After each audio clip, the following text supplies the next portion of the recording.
આજનો ઓડિયો પરમપિતા પરમાત્માને શરણે સમર્પિત કરું છું. આપ સૌની શુભેચ્છા અમારા પર બની રહે તેવી અભ્યર્થના સહ. જય શ્રીમદ નારાયણ. શ્રીમદ ભગવદ્ ગીતા અધ્યાય 11 વિશ્વરૂપ દર્શન શ્લોક 6-8. હે ભારત, હવે તું અહીં આદિત્યો, વસુઓ, રુદ્રો, અશ્વિની કુમારો, મરુતો તથા અન્ય દેવોના વિભિન્ન રૂપોને જો. એવો અનેક આશ્ચર્યમય રૂપોને જો કે જેમને પૂર્વે કોઈએ ક્યારેય જોયા નહીં હોય કે સાંભળ્યા નથી. અર્જુન કૃષ્ણનો અંતરંગ મિત્ર તથા વિદ્વાનોમાં પણ ઘણો ઉન્નત હતો. તેમ છતાં તે કૃષ્ણ વિશે બધું જાણવા સમર્થ ન હતો. અહીં એમ કહેવામાં આવ્યું છે કે આ સર્વ રૂપોને આની પૂર્વે મનુષ્યએ ક્યારેય જોયા નથી કે સાંભળ્યા નથી. કૃષ્ણ આ અદ્ભુત સ્વરૂપોને હવે પ્રગટ કરે છે.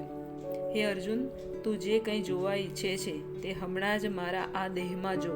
તું અત્યારે અને ભવિષ્યમાં પણ જે જોવા ઈચ્છતો હોય તે સર્વ આ વિશ્વરૂપમાં જોઈ શકીશ. અહીં એક જ સ્થાનમાં સ્થાવર અને જંગમ બધું જ સંપૂર્ણપણે અવસ્થિત છે. કોઈ પણ મનુષ્ય એક જ સ્થાનમાં બેઠા બેઠા સમગ્ર બ્રહ્માંડ જોઈ શકતો નથી. મોટામાં મોટો વૈજ્ઞાનિક પણ બ્રહ્માંડના અન્ય ભાગોમાં શું થઈ રહ્યું છે તે જોઈ શકતો નથી. પરંતુ અર્જુન જેવો ભક્ત જ બ્રહ્માંડના કોઈ પણ ભાગમાં શું છે તે બધું જોઈ શકે છે. કૃષ્ણ તેને એવી શક્તિ પ્રદાન કરે છે કે જેનાથી તે ભૂત, વર્તમાન તથા ભવિષ્ય જે કંઈ જોવા ઈચ્છે તે જોઈ શકે છે. એ રીતે અર્જુન કૃષ્ણની કૃપાથી બધી વસ્તુઓ જોઈ શકે છે. પરંતુ તું મને તારી આ વર્તમાન આંખે જોઈ શકીશ નહીં, તેથી હું તને દિવ્ય નેત્રો આપું છું. હવે તું મારા યોગ્ય ઐશ્વર્યને જો. શુદ્ધ ભક્તને કૃષ્ણના દ્વિભુજ રૂપ સિવાય અન્ય કોઈ રૂપને જોવાની ઈચ્છા હોતી નથી. ભક્તે ભગવત કૃપાથી જ ભગવાનના વિશ્વરૂપનું દર્શન દિવ્ય નેત્રોથી કરવાનું હોય છે અને નહીં કે મનથી. કૃષ્ણના વિશ્વરૂપનું દર્શન કરવા માટે અર્જુનને કહેવામાં આવ્યું છે કે તે પોતાના મનને નહીં પરંતુ દ્રષ્ટિને બદલે. કૃષ્ણના આ વિશ્વરૂપનું ખાસ કોઈ મહત્વ નથી, જે હવે પછીના શ્લોકમાં સ્પષ્ટ કરવામાં આવશે. છતાં અર્જુને આ રૂપ જોવાની ઈચ્છા હતી, તેથી ભગવાન તેને આ વિશ્વરૂપ જોવા માટે જરૂરી વિશિષ્ટ દ્રષ્ટિ પ્રદાન કરે છે. જે ભક્તો કૃષ્ણ સાથેના દિવ્ય સંબંધમાં યોગ્ય રીતે સ્થિત હોય છે તેઓ ભગવાનના પ્રેમાળ સ્વરૂપો પ્રત્યે આકર્ષાય છે. તેમના ઈશ્વરવિહીન ઐશ્વર્યોના પ્રદર્શનો પ્રત્યે આકર્ષાતા નથી.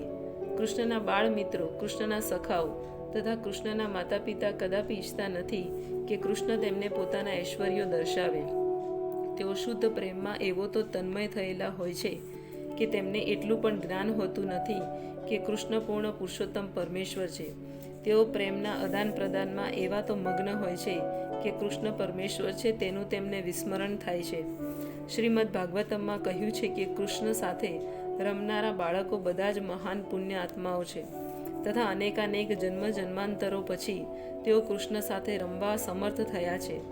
આવા બાળકો જાણતા નથી કે કૃષ્ણ પૂર્ણ પુરુષોત્તમ પરમેશ્વર છે.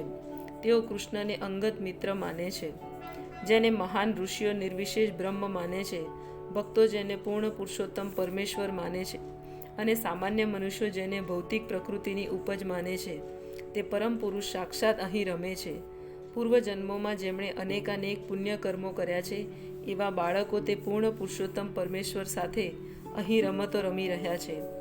હકીકત એ છે કે ભગવાનને વિશ્વરૂપ જોવામાં કોઈ રસ નથી હોતો, પરંતુ અર્જુન કૃષ્ણના કથાનનોનો સત્ય પુરવાર કરવા વિશ્વરૂપના દર્શન કરવા ઈચ્છતો હતો કે જેથી ભવિષ્યમાં લોકો સમજી શકે કે કૃષ્ણ માત્ર સૈદ્ધાંતિક કે તાત્વિક રૂપે જ અર્જુનની સાથે પ્રગટ થયા ન હતા, પરંતુ પ્રત્યક્ષ રૂપે પ્રગટ થયા હતા. આ હકીકતે અર્જુને અવશ્ય પુષ્ટિ કરવી પડે, કારણ કે અર્જુનથી જ શિષ્ય પરંપરા પદ્ધતિનો પ્રારંભ થાય છે. જે મનુષ્યો ખરેખર પૂર્ણ પુરુષોત્તમ પરમેશ્વર કૃષ્ણને જાણવા ઈચ્છે છે તથા અર્જુનના પગલે ચાલવા ઈચ્છે છે, તેમણે એ જાણી લેવું જોઈએ કે કૃષ્ણ માત્ર સૈદ્ધાંતિક રૂપે નહીં પરંતુ સ્વયં પ્રત્યક્ષ રીતે પરમેશ્વર તરીકે પ્રગટ થયા હતા. ભગવાને અર્જુનને વિશ્વરૂપના દર્શન કરવા માટે જરૂરી શક્તિ આપી હતી, કારણ કે તેઓ જાણતા હતા કે અર્જુન આ રૂપને જોવા ખાસ ઈચ્છતો ધરાવતો ન હતો. તે બાબત અગાઉ સ્પષ્ટ થઈ છે. જય શ્રીમદ નારાયણ.